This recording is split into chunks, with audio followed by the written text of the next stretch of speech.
Let's still say happy independence to all Nigerians. It's 59 years of independence, and there's a lot to celebrate, depending on how you see it. Others say, just commemorate it and let's leave it there. But now, after all said and done, where should the country be headed? That's the big question now going forward. Well, a popular musician, Sonny Okosun of blessed memory, said, which way Nigeria? Which way Nigeria? Which way Nigeria? That song, you can't forget it. Which way to go? I remember. Well, joining us to discuss this is public affairs analyst Taiwo Kunu. Thank you for joining us. Thank you very much. It's nice to have you join us. Happy Independence. Your cap represents that. I like the combination, though. Well, what can I say? I was actually looking for a touch of green. Oh, yeah. I didn't have enough time to do that. I just remember that, come on, it's about the green. Exactly. Right. And you have one there. Thank you very much. Thanks.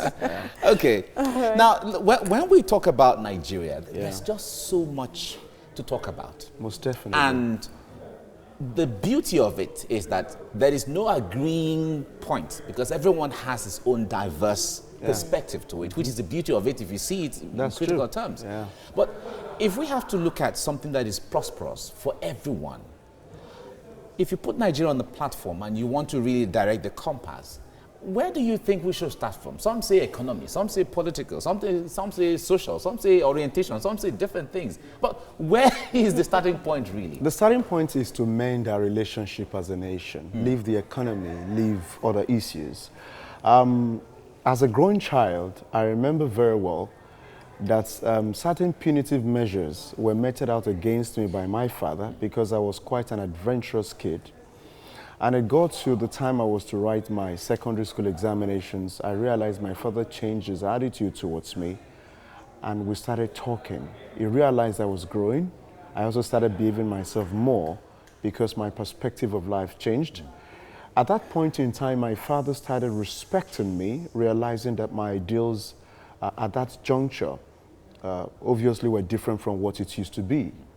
We must understand the dynamics of time which we have found ourselves, and that is very key.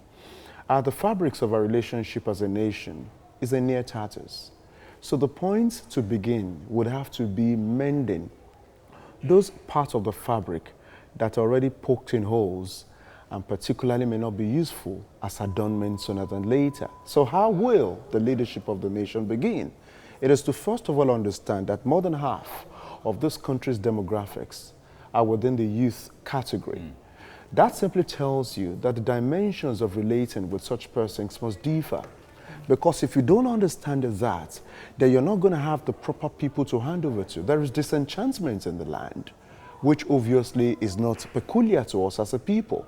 But what are the remedial measures? That is a question we need to ask this morning.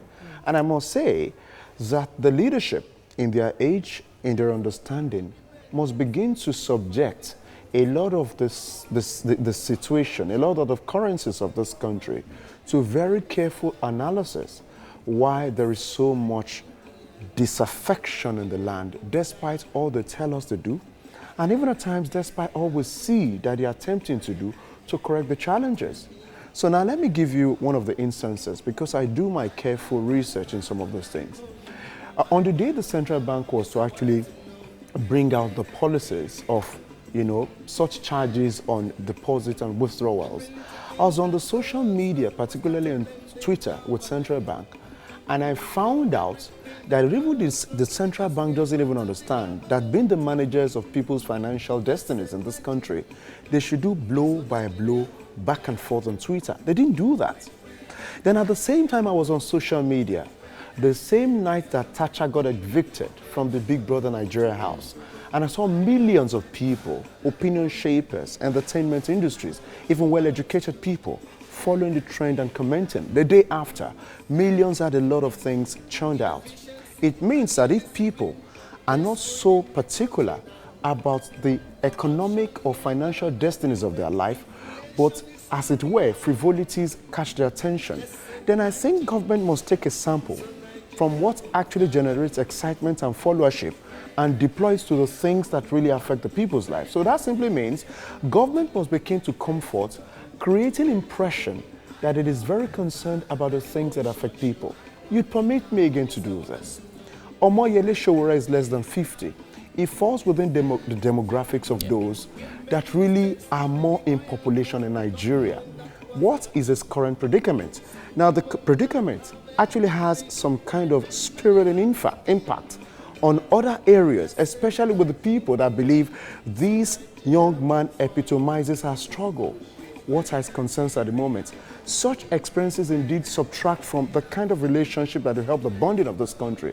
And that is why some of us who really continue to intervene, when we have such opportunities, tell them that do a careful study of why people are so divorced from the realities and these realities that affect them, and begin to engage them so that you create the right impressions, because very many negatives are already on the platform. Excerpt from the president's speech this morning, and he was addressing the issues of electricity. Another aspect that people have said, if properly addressed, would we see people of a particular category leaving the country in droves. Why? Because they feel that these things are not available to them. But when you look at the president's plan to address this issue, would that really move us forward when we talk about the issues of electricity? All right, let me take you on a journey of the power sector, especially since Nigeria returned to democracy in the Fourth Republic.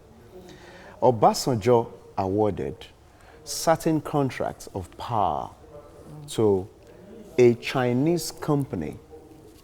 Years after, the same project was awarded to 3 other companies.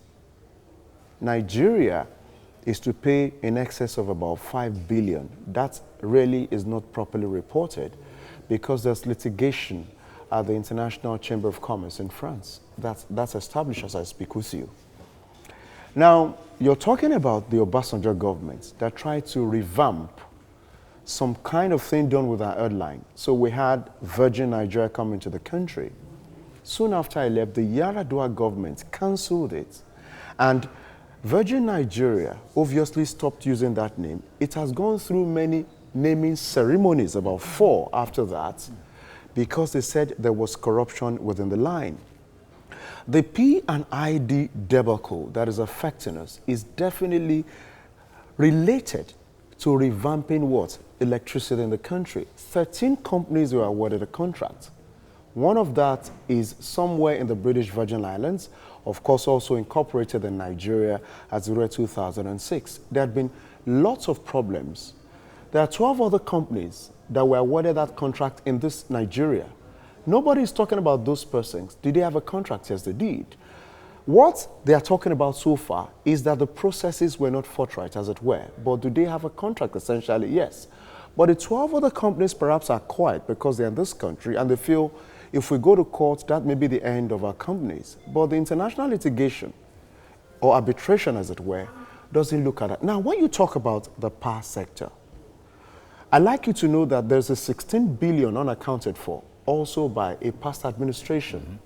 And there are several billions that have also been deployed by this administration, by the Jonathan administration, by the Yaradua administration, God bless his soul. Still, Nigeria cannot muster 10,000 megawatts of electricity.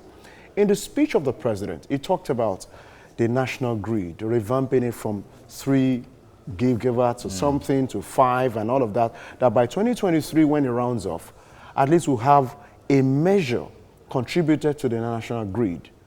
But beyond that, what are we doing to harness clean energy? Nigeria has the natural potentialities to do what it has to do and enhance the power sector.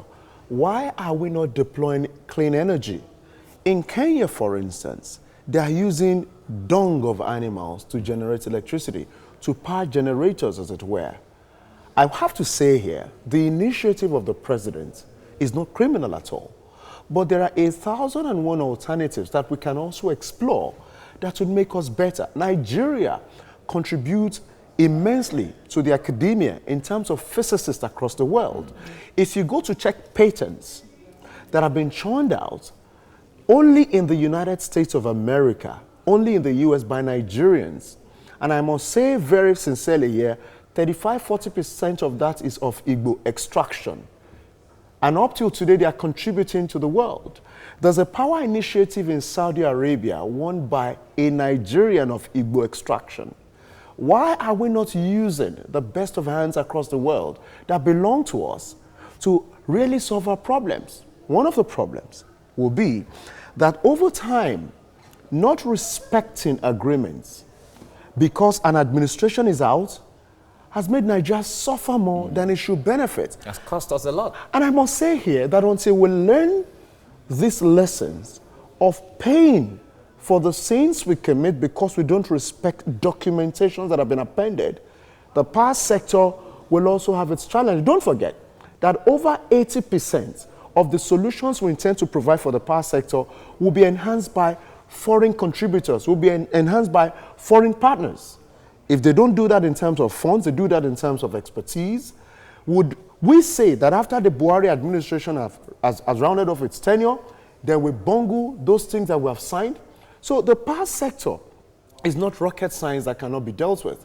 But let us be sincere and look at how we can approach every contract signed and respect agreement, regardless of who is in power, regardless of what year we find ourselves, so that we can solve it. For instance, the thing that the president has said can actually work. But would we respect it to the letter, such that if this president rounds off his tenure, because these particular projects will extend beyond his tenure, would they let it see the light of day? So these are the issues. So I must say, the initiative of the president to actually solve these problems. But two things.